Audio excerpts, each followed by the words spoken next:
Jadi kalau misalnya show dia, saya nggak tahu tuh show itu di mana. Kalau misalnya tiketnya penuh, Assalamualaikum warahmatullahi wabarakatuh. Izin menanggapi teman-teman.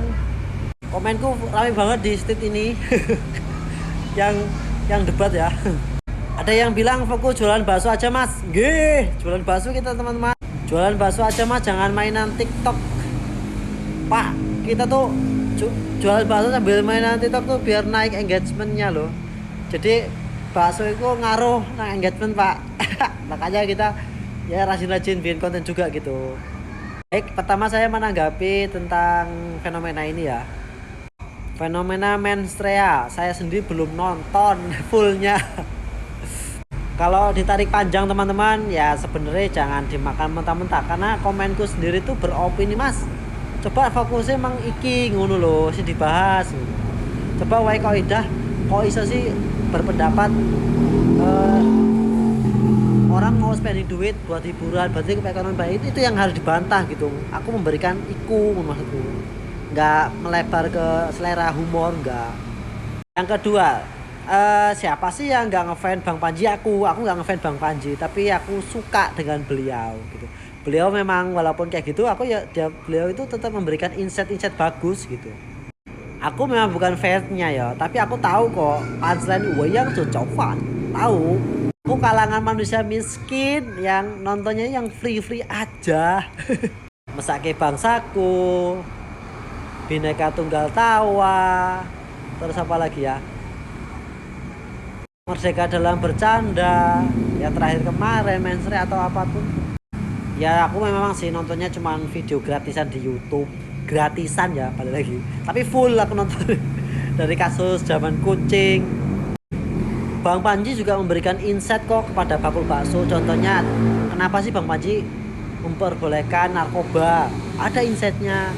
Regulasi lacur, prostitusi itu ada. Videonya aku juga nonton, seru juga insightnya. Ya diceritain kisah-kisah 98. Jadi orang-orang muda kayak saya tuh tahu gitu cerita 98. Ya Bang Panji sih yang ceritain. Apalagi pas zaman-zaman corona. Bang Panji tuh sering main sama Orona Minsi di Instagramnya live. Aku dulu pernah satu frame di live-nya. Aku juga belajar stand up comedy, belajar public speaking itu sama mas-mas stand up comedian 2012 apa ya. Aku 2012 saya posting di YouTube tuh. 2014 apa 13 ya, itu dulu zamannya Mas Deddy Mulyanto itu. Aku masih di pondok, aku downloadin tuh pakai Stava Band, download di YouTube, di ekspor ke MP3, didengerin, pengen bisa public speaking sambil ngelawak, bikin materi komedi walaupun gak lucu ya. Misal nih contoh kan saya itu berbasis pondok teman-teman, rebel dikit tapi rebel gitu, gak tahu kenapa. Anak pondok itu menyepelekan masalah duniawi teman-teman. Jadi yang penting itu ngaji, belajar soal pendidikan sekolah itu apalah nomor 2. Hingga sampai kepala sekolah tuh marah-marah teman-teman. Karena kita tuh sering bolos di pelajaran gitu. Yang bolosnya nggak cuma kita tapi guru-guru juga. Karena memang sekolahnya dulu mau tutup. Kepala sekolahnya sampai marah karena hari Senin nggak ada guru, nggak ada siswa. Pernah tuh. Marahnya gini, dasar guru-gurunya kayak setan, murid-muridnya kayak iblis. Terus saya jawab, Pak, kepala sekolahnya kayak apa? Gak lucu ya bangke. Ya itu belajar nulis gitu. Masuk di mana era-eranya Mas Yono, Mas Nopek naik jam, padahal pas Mas Yono dulu Mas Nopek dulu ya, waktu diajak pertama kali podcast di Pak Deddy Kobuser, disepelekan banget. Aku nonton bro, disepelekan, aku nonton Mas Nopek ku nggo sarung disepelekan, aku nonton. Ya akhirnya Mas Yono bisa dapat mobil Wuling Guritno, tahu nggak? Alhamdulillah juga. Aku kebeli Wuling Guritno. Warna merah bolo. Gokil. Beda jalan tapi kedapat juga Wuling Guritno ya. Mas Yono kampret. Oke, sekarang kita bicara soal politik. Aku suka balance, keseimbangan teman-teman. Tidak akan terpengaruh dari Mas Pak Anies atau dari manapun, enggak. Kita berada di tengah-tengah. Kita sebagai warga negara Indonesia yang bebas speak up, bebas bicara pertama. Di negara republik teman-teman memang harus balance, keseimbangan antara oposisi dan pemerintah. Tapi teman-teman tahu nggak tajamnya oposisi seperti apa? Jadi teman-teman tuh janganlah fanatik, karena kalau menurut Dr. Rio ya, keputusan politik itu sebenarnya subjektivitas bukan rasionalitas. Jadi itu. Jadi teman-teman nggak bisa memaksakan orang yang milih Pak Jokowi, Pak Prabowo atau siapapun sama dengan Anda tuh nggak bisa, karena subjektivitas. Jadi teman-teman bagaimana mereka tuh tokoh politik membangun trust kepada masyarakat karena pilihannya subjektivitas. Apalagi yang kejadian baru-baru ini, Pak Maduro ditangkap nang Amerika, itu nggak masuk akal teman-teman. Teman-teman tahu nggak oposisi Venezuela, dia tuh malah ayo nggak apa-apa tangkap aja presidenku, nanti aku aja yang jadi pemimpin, kamu mau minta apa saya kasih. Banyak yang terjadi teman-teman.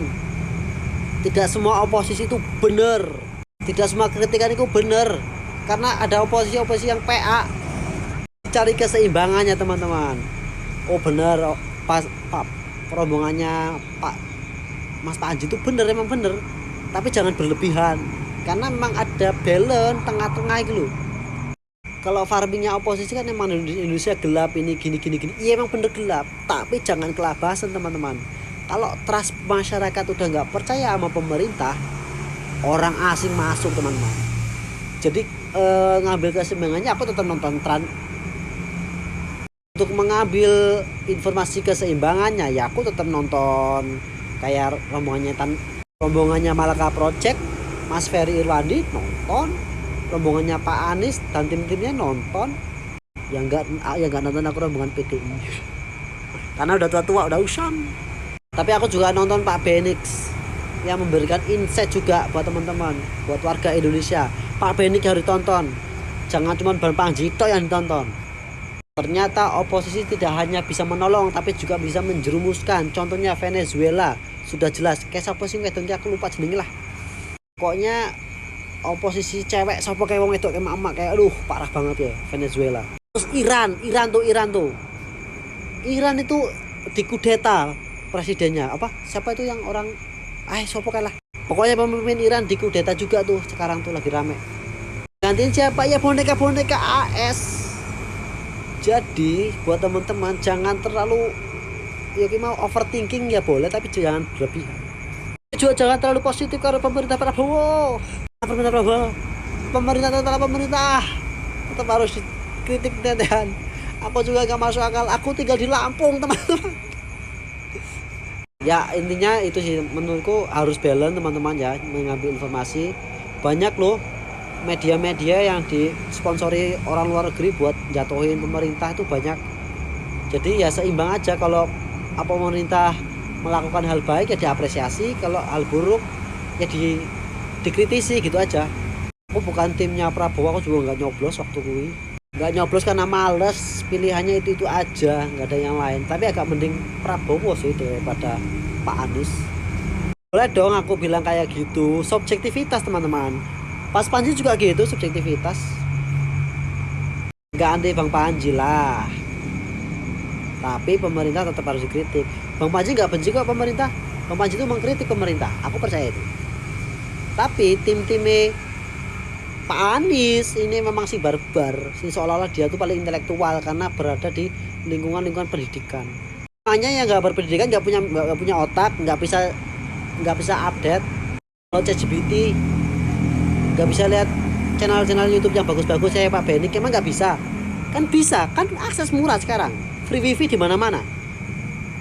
Come on, maksudku ya yang punya pikiran, yang punya otak itu nggak cuman kamu aja. Terus orang miskin bakul bakso juga boleh berpikir kritis, boleh kan?